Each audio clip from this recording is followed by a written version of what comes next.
तो यतो निःश्रामतामनाश्रलाममश्नुते ततो निद्यायतेतं दात्वा नयिता वसनयता। भगवद्गीता का 6वां अध्याय श्लोक नंबर 26।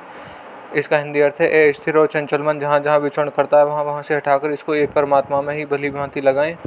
व्याख्या, साधन के 2 देह बना गया है, उसे यह मन टिकता नहीं, ठहरता नहीं, तो इसको स्थिर कहा गया है। यह मन तरह तरह की सांसारिक भोगों का पदार्थ को चिंतन करता है, अतः इसको चंचल कहा गया है। तात्पर्य है कि यह मन ना तो परमात्मा में स्थिर होता है, ना संसार को ही छोड़ता है। इसलिए साधक को चाहिए कि हाँ, मन जहाँ जहाँ जाए, जिस कारण से जाए, जैसे जैसे जाए और जब जब जाए, वहाँ से उस कारण से वैसे वैसे और तब तब हटाकर परमात्मा में लगाएं।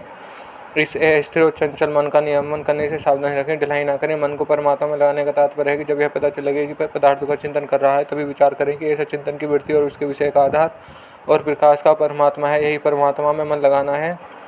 पहला, मन जिस किसी इंद्रिय के विषय में, किसी व्यक्ति, वस्तु, घटना, परिस्थिति आदि में चला गया अर्थात उसका चिंतन करने लग जाए, उसी समय यह उस आदि से मन को हटाकर अपने देह परमात्मा में लगाए, फिर चला जाए, फिर लगाकर परमात्मा में लगाए। इस प्रकार मन को बार बार अपने देह में लगाता रहे। जहाँ मन जाए वहाँ ही परमात्मा देखे। जैसे गंगा जी याद आ जाए तो गंगा जी के रूप में ही परमात्मा है, गाय याद आए तो गाय रूप से परमात्मा है। इस तरह मन के परमात्मा में लगाएं। दूसरी दृष्टि से गंगा जी आदि की सत्ता रूप से परमात्मा है, क्योंकि इनसे पहले भी परमात्मा ही थे, इनको मिटाने पर भी परमात्मा ही रहेंगे और इनके रहते हुए भी परमात्मा रहेंगे। इस तरह मन को परमात्मा में लगाएं। तीसरा, साधक जब परमात्मा में मन लगाने का अभ्यास करता है तब संसार की बातें याद आती हैं। इससे साधक घबरा जाता है। जब मैं संसार का काम करता हूँ तब इतनी बातें याद नहीं आती, इसका चिंतन नहीं होता, परंतु जब परमात्मा में मन लगाने का अभ्यास करता हूँ तब मन में इस तरह की बातें याद आने लगती हैं। पर ऐसा समझकर साधक को घबराना नहीं चाहिए, क्योंकि जब साधक का उद्देश्य परमात्मा बन गया तो अब संसार के चिंतन के रूप में भीतर से कूड़ा कचरा निकल रहा है, भीतर से साफ सफाई हो रही है। तात्पर्य है कि सांसारिक कार्य करते समय भीतर जमा हुए संस्कारों का बाहर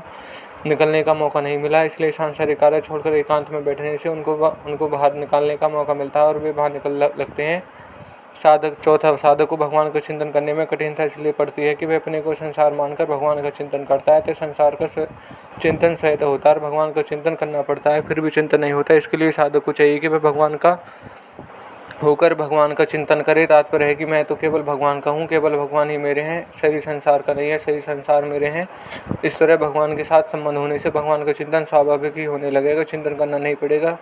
5वां, ध्यान करते समय साधक को एक ख्याल रखना चाहिए कि मन में कोई कार्य जमा ना रहे, अर्थात अमुक कार्य करना है, अमुक स्थान पर जाना है, अमुक व्यक्ति से मिलना है, अमुक व्यक्ति के मिलने पर आने वाला है तो उसके साथ बातचीत भी करनी है, आदि कार्य जमा ना रखे। इस कार्य को संकल्प को ध्यान को लगने नहीं देते, तो साधन में शांति चित्तरू होना बैठना चाहिए। 6, ध्यान करते समय कभी भी संकल्प विकल्प आ जाए तो ऐसा कहकर उनको दूर कर दें, अर्थात स्वाहा कहकर संकल्प विकल्प की आहुति दे दें। 7वां, सामने देखते हुए पलकों को कुछ देर बार बार शीघ्रता से झपकाएं और फिर नेत्र बंद करें। पल के झपकने के बाद बाहर का दृश्य करता है, इसी भीतर के संकल्प विकल्प भी कट जाते हैं। 8वां, पहली नासिक की श्वास को 2-3 बार जोर से बाहर निकालें और फिर अंत से जोर से फूंकार मारें। पूरी श्वास को बाहर कर ही रोक दें। जितनी देर सांस रोक सकें उतनी देर रोककर फिर धीरे धीरे सांस लेते हुए स्वाभाविक सांस लेने की स्थिति में आ जाएं। इससे सभी संकल्प विकल्प मिट जाते हैं। परिशिष्ट भाव, यदि पूर्व श्लोक में अनुसार चुप साधन ना करे तो मन जहाँ जहाँ जाए वहाँ से हटाकर उसको एक परमात्मा में लगाए। मन को परमात्मा में लगाने का एक बहुत से साधन है कि मन जहाँ जहाँ जाए वहाँ परमात्मा को ही देखे। जहाँ मन में जो चिंतन है उसको परमात्मा ही स्वरूप समझे। एक मार्मिक बात है कि जब तक साधक परमात्मा एक सत्ता के सिवाय दूसरा सत्ता मानेगा, जब तक उसका मन सर्वथा निरुद्ध नहीं हो सकता। कारण है कि जब तक अपने में दूसरी सत्ता की मान्यता है, जब तक राग का सर्वथा नाश नहीं हो सकता। राग का सर्वथा नाश हुए बिना मन सर्वथा निर्विषय नहीं हो सकता। राग के रहते हुए मन का सीमित निरोध होता है, जिससे लौकिक सिद्धियों की प्राप्ति होती, वास्तविक तत्व की प्राप्ति नहीं होती। दूसरी सत्ता की मान्यता रहते हुए जो मन निरुद्ध रहता है उसमें व्युत्थान होता है, अर्थात उसमें समाधि और व्युत्थान, ये 2 अवस्थाएं होती हैं। कारण है कि